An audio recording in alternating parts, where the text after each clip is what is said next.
নমস্কাৰ, মই ৰাবিয়া বেগম। কবি দীপুনাথৰ কথাৰে আজি এটি কবিতা পাঠ কৰিবলৈ ওলাইছোঁ। কবিতাটিৰ শিৰোনাম এযোৰ বেণ্ডেড চেণ্ডেল। এযোৰ বেণ্ডেড চেণ্ডেল। সেইদিনা তোমাক লগ পোৱাৰ কথা আছিল। অযুত শব্দৰ এটোপোলা উপহাৰ লৈ তুমি আহিছিলা।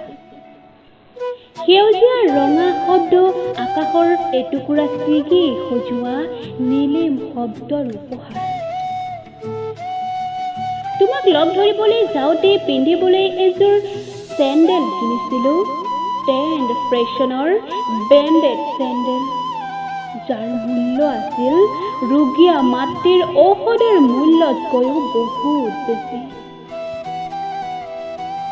উদং ভৰিৰে পৃথিৱীৰ পৰশত অভ্যস্ত সেউজীয়া হৃদয়খনে যন্ত্ৰণাকাতৰ আৰ্তনাদ কৰিছিল।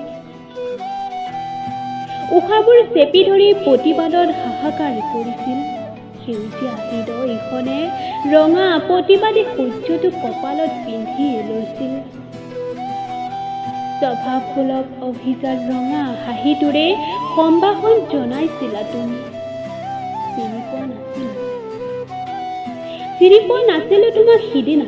তোমাৰ দুচকুত জিলিকি থকা দেখিছিলো কেৱল এযোৰ টেণ্ড ফ্ৰেছনৰ বেণ্ডেড চেণ্ডেল। দেখিছিলো সন্মুখত কেৱল কাতৰ দৃষ্টিৰে থৰ লগা ৰোগীয়া আয়ৰ কৰুণ মুখখনি। জীয়ায়ে অতি সহজভাৱে মিতৰালি কৰিছিল সাম্ভাব্য মৃত্যুৰ সৈতে। তুমি মোক চিনি পাইছিলানে নাই ধৰিব নোৱাৰিলো।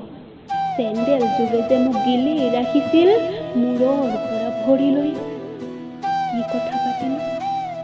কি কথা পাতিলো একোৱেই মনত নাই। সাঁচতীয়া কথাৰ টোপোলাটো দেখোন ওলমিয়ে থাকিল কাঁইটীয়া বগৰীৰ ডালত। কোৱাই নহল দাঙিব নোৱাৰা গধুৰ বোজাবোৰ, দাঙি দাঙি কান্ধত লগা ভিৰিয়া গাবোৰৰ কথা। কোৱাই নহল বানে ধোৱা পথাৰত হেৰাই যোৱা দেউতাৰ উশাহবোৰৰ কথা।